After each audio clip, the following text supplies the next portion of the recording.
مرد و زن بچے اور بچیاں بھی سبھی، مرد و زن بچے اور بچیاں بھی سبھی، علم حاصل کرو، علم حاصل کرو۔ جی بہت وہ مہمان محبتوں کے شہر مظفر نگر کی وادیوں سے چل کر آپ کے بیچ آیا ہے۔ سیاست کے آسمان کا چمکتا ہوا وہ ستارہ، سب سے پہلے میں اس کی آمد پر ویلکم اور استقبال کر رہا ہوں کہ حسیب صاحب تیرے آنے کا مژدہ جب ہوا ہم کو سناتی ہے۔ میں گزارش کروں گا حسیب صاحب سے وہ آگے تشریف لے آئیں، آگے آ جائیں آپ، یہاں آئیے، تشریف لائیے یہاں، نہیں آ جائیں، آ جائیں آپ، عتیق صاحب سے گزارش آپ آ جائیں۔ اچھا اچھا، تیری آمد کا مژدہ جب ہوا ہم کو سناتی ہے، چمن کی ہر کلی یارو خوشی سے جھوم جاتی ہے۔ خواجہ عتیق صاحب سے گزارش کر رہا ہوں آگے تشریف لے آئے، یہاں حضرت کے برابر میں آ جائے۔ میں تمام دوستوں سے گزارش، حضرت منبر نور پر جلوہ افروز ہیں، ایک زوردار نعرہ لگائے اور استقبال کرے، نعرہ تکبیر۔ بھائی صاحب باغبان نے آگ دی تھی آشیانے کو میرے، باغبان نے آگ دی تھی آشیانے کو میرے، جس پہ تکیہ تھا وہی پتے ہوا دینے لگے۔ ایک بار زور سے نعرہ لگائے، نعرہ تکبیر۔ وہ چودھریوں والا نعرہ لگا کے دکھا دو ایک بار، بس بات ختم، نعرہ تکبیر۔ واہ، یہ مدرسہ ترقی کی طرف جا رہا ہے۔ یہ دو بچے حافظ قرآن بھی ہو گئے اور یہ بچیاں انہوں نے بھی قرآن شریف پڑھ لیا ہے۔ 5-6 منٹ کے لیے میں نے قرآن پاک کی ایک آیت پڑھی ہے، اسے ذرا غور سے سنو۔ دیکھو یہ جو بچے دونوں تمہارے سامنے بیٹھے ہوئے ہیں، قرآن پاک ان کے سینے میں چلا گیا۔ جانتے ہو یہ قرآن کہاں سے آیا؟ یہ قرآن اللہ کا کلام اور اللہ کی گفتگو ہے۔ جیسے ہم اور تم بولتے ہیں آپس میں، تو اس بول چال کو ہم یوں ہی تو کہتے ہیں کہ میرا کلام اور میری بات۔ تو یہ جو قرآن ان بچوں کے سینے میں گیا، یہ کس کا بول اور کس کا کلام ہے؟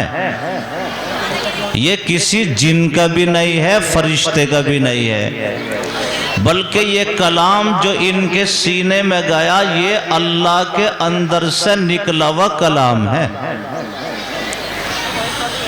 اور اللہ کے اندر سے جو نکلا لوح محفوظ میں جمع ہو گیا، اور اسی لوح محفوظ سے آسمان دنیا، اور پھر اس کو وہاں سے لائے حضرت جبرائیل علیہ السلام۔ تو اس قرآن کے سب سے پہلے خود حافظ اللہ ہے۔ اور دیکھو فرشتوں میں کوئی قرآن کو پڑھ نہیں سکتا۔ تم تو قرآن کو پڑھ لیتے ہو، فرشتہ قرآن کو پڑھ نہیں سکتا سوائے جبرائیل کے۔ بس ایک ایسا فرشتہ جبرائیل ہے جو قرآن کو پڑھتا ہے۔ چنانچہ حضرت جبرائیل وہاں سے لائے۔ اب حضرت جبرائیل کتنے بڑے فرشتے ہیں، کوئی یوں کہے کہ وہ وہاں سے لائے، دنیا میں لائے، اس میں کچھ رد و بدل تو نہیں کر دی شیاطین نے بیچ میں راستے میں پکڑ کر؟ تو اس کا جواب یہ ہے کہ دیکھو جبرائیل کو حضور نے اصلی شکل میں دیکھا 3 مرتبہ۔ کتنے فٹ کے تھے وہ، کتنے لمبے تھے؟ تو حضور یوں فرما رہے ہیں کہ 23 سال تک میرے پاس جبرائیل آتے رہے، لیکن میں نے فرشتے کی شکل میں 3 مرتبہ ان کو دیکھا۔ اور جب میں نے پہلی مرتبہ دیکھا تو ان کے پیر زمین پر تھے اور سر آسمان پر تھا، اتنے بڑے تھے۔ اور ان کے 600 بازو تھے. بازو کتنے بڑے بڑے کہ ایک بازو تو مشرق میں اور ایک بازو مغرب میں، تو ساری زمین کو گھیرے ہوئے. اتنا بڑا فرشتہ اس قرآن کو اللہ کے پاس سے لے کر آیا. تو فرشتہ کوئی قرآن کی تلاوت نہیں کر سکتا، پڑھ نہیں سکتا، وہ سنتے ہیں سوائے جبرائیل کے. تو تمام فرشتوں میں قرآن کا حافظ کون ہوا؟ جبرائیل. اور پھر جبرائیل نے حضور پر لا کر اتار دیا قرآن کو 23 سال میں. تو انسانوں میں سب سے پہلے قرآن کے حافظ کون ہے؟ حضرت محمد الرسول اللہ. اور پھر حضور کے سینے سے یہ قرآن صحابہ، تابعین، تبع تابعین، اور یوں ہوتے ہوتے اب ان کے استاذ کے سینے میں قرآن آیا اور ان کے سینے میں چلا گیا. تو کہاں سے نکلا قرآن؟ اللہ کے اندر سے، اور ان بچوں کے سینے میں پہنچ گیا. تو ان کی نسبت کتنی اونچی ہو گئی. اب یہ قرآن ان کے سینے میں جو چلا گیا، اگر قرآن کو یہ عمل کرتے رہے تو قرآن ان کا کبھی ساتھ نہیں چھوڑے گا. دیکھو دنیا میں آدمی ڈاکٹر بن جائے، وکیل بن جائے، جج بن جائے، بننا چاہیے، لیکن جب ڈاکٹر کی بھی موت آئے گی تو ڈاکٹر ہی ختم ہے. ان بچوں کے سینے میں جو قرآن چلا گیا، جب ان کا انتقال ہوگا تو کیا قرآن ختم ہو جائے گا؟ قرآن ختم نہیں ہوگا. ہم تو حافظ قرآن کو یا کسی بھی آدمی کو قبر تک دفنا کے واپس آ جاتے ہیں، لیکن حدیث پاک میں آتا ہے کہ جس نے قرآن کا حفظ کر لیا اور جب اس کا انتقال ہوتا ہے حافظ قرآن کا، اور قبر کھودی جاتی ہے اور دفنانے کے لیے اس حافظ قرآن کو رکھا جاتا ہے، تو قرآن اس سے الگ ہٹتا ہے اور خوبصورت انسان کی شکل اختیار کر کے قرآن پہلے ہی قبر میں جا کے لیٹ جاتا ہے تاکہ حافظ قرآن کو کوئی ڈر نہ لگے. تو قرآن کہاں تک ساتھ دے رہا ہے؟ حافظ قرآن کا قبر میں بھی ساتھ دے رہا ہے. اور پھر یوں آگے چلے جائیے میدان محشر میں بھی، گھر والوں کے بھی، رشتہ داروں کے بھی. آج جو تم ان کی پگڑی میں بھی آئے اور محبت میں یہاں بیٹھ گئے، ان ہیروں کی قدر تو اس دن تمہیں چلے گا پتا کہ جب قیامت کے دن اللہ فیصلہ کر دے گا جہنم کا. اب یہ ہیرے کھڑے ہو کر اللہ کے سامنے تمہارا ہاتھ پکڑ لیں گے. اللہ تو انہیں جہنم میں بھیج رہا ہے، یہ تو ہمارے گھر کے ہیں، یہ رشتہ دار ہیں، انہوں نے تو بڑا سہارا دیا ہے حافظ قرآن کے بننے میں. تو اس وقت یہ بچے تمہارا ہاتھ پکڑ کے جہنم سے جنت کی طرف لے جائیں گے. تو بتاؤ ان ہیروں کی قدر اس دن اندازہ ہوگا یا نہیں ہوگا؟ بس اتنی سی بات سن لو، بات ختم کر رہا ہوں. دیکھو اگر کسی کے والد کو تھانے کا انسپکٹر پکڑ کے لے جائے اور تھانے میں بٹھا دے، اور اس کا بچہ ضلع کا ڈی ایم ہے، ڈی ایم کو پتہ چلا ہے کہ میرے باپ کو انسپکٹر پکڑ کے تھانے میں لے گیا، تو ڈی ایم پہنچا اور انسپکٹر کے سامنے اپنے والد کا ہاتھ پکڑ لے اور انسپکٹر کو ڈانٹا کہ تجھے معلوم نہیں ہے یہ کس کے والد ہے. تو بتاؤ وہ باپ اس دن فخر کرے گا یا نہیں کرے گا؟ اور اپنے بیٹے کی قدر کا انداز ہوگا یا نہیں؟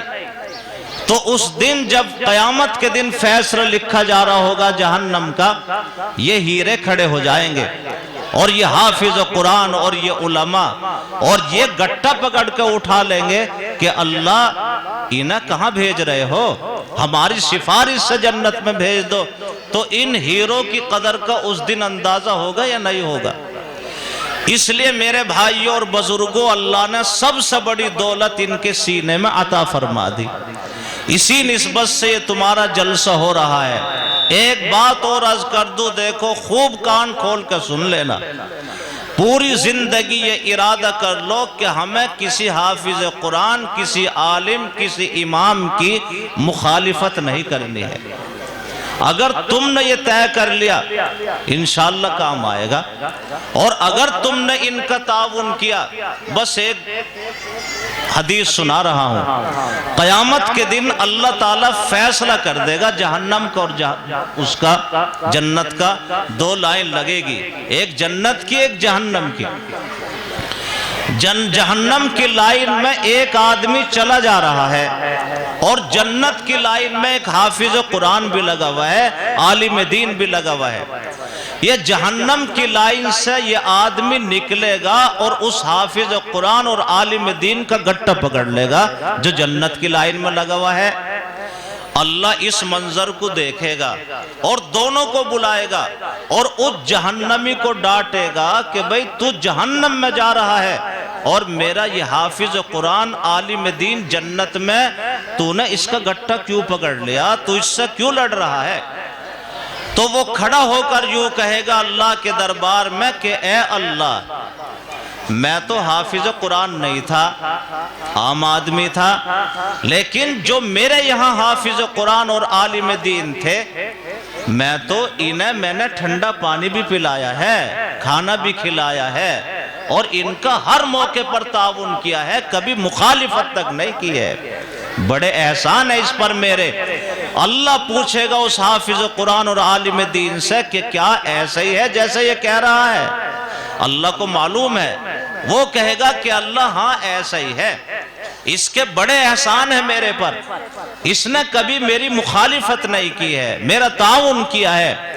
اللہ فرمائے گا کہ اگر دیکھو دنیا میں میرے کسی حافظ قرآن اور عالم دین پر تم نے احسان کیا ہے تو اس احسان کا بدلہ میرے یہاں جنت ہے، جنت کے علاوہ کوئی بدلہ نہیں ہے، اور اس کے ساتھ جنت میں چلا جا۔ تو آپ حضرات بڑے خوش قسمت ہے کہ دستار میں آئے۔ بس میں یہ عرض کرنا چاہتا ہوں، آخری بات میرے بھائیوں اور بزرگوں، آج یہ ملک جس میں ہم اور آپ زندگی گزار رہے ہیں، ملک کا مستقبل بڑا بھیانک اور خطرناک نظر آ رہا ہے۔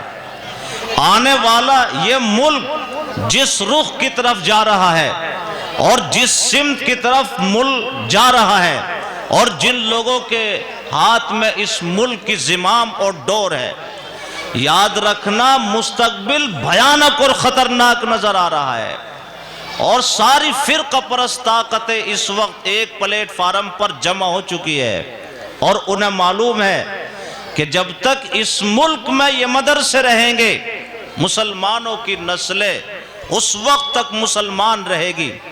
اس لیے آج فرقہ پرست طاقتیں ایک پلیٹ فارم پر جمع ہو کر ان مدرسوں کو برباد کرنا چاہتے ہیں، اور وہ جانتے ہیں کہ جب تک مدرسے ہیں تو مسلمان اس ملک میں مسلمان رہیں گے، اس لیے آج ان کو برباد کرنا چاہتے ہیں۔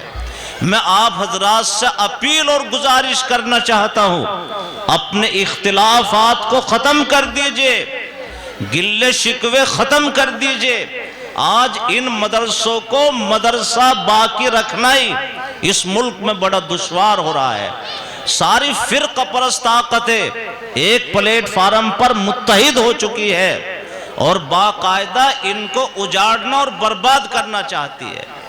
اس لیے میں آپ حضرات سے یہ اپیل اور گزارش کرنا چاہتا ہوں کہ اگر یہ مدارس اسلامیہ اپنے وجود اور اپنی بقا کے لیے تم سے جان کی بھی قربانی مانگے تو کہو کہ انشاءاللہ جان کی قربانی دینے کے لیے تیار ہیں، دونوں ہاتھ اٹھا کر کہو۔ اور اگر یہ مدارس اسلامیہ اپنے تحفظ اور اپنی بقا کے لیے تم سے مال کی قربانی مانگے تو کہو کہ مال کی قربانی دینے کے لیے بھی تیار رہیں گے انشاءاللہ۔ یہ تمہارا دونوں ہاتھ اٹھا دینا سب سے بڑا تعاون ہے۔ اس لیے آج اس ملک میں مدرسے اگر نہیں رہیں گے تو مسلمانوں کی نسلیں مرتد ہو جائے گی، کافر ہو جائے گی، اور یہ تحریکیں چلائی جا رہی ہے۔ اس لیے اپنے مدرسوں کے لیے اگر تم سے جان کی قربانی مانگے تو جان کی قربانی بھی دے دو گے یا نہیں؟ اور اگر مال کی قربانی مانگے تو دیکھو ابھی تو ایسا وقت تو آیا نہیں، اللہ کا فضل ہے کہ تم سے یہ جان کی قربانی مانگ رہے ہو، اور خدا نہ خواستہ وہ وقت آ ہی گیا تو سب سے پہلے میدان میں ہم کودیں گے اور دیکھا جائے گا جو ہوگا انشاءاللہ. لیکن اس وقت تم سے یہ مال کی قربانی مانگ رہے ہیں تو بھئی آپ حضرات ماشاءاللہ تعاون فرما رہے ہیں اور میں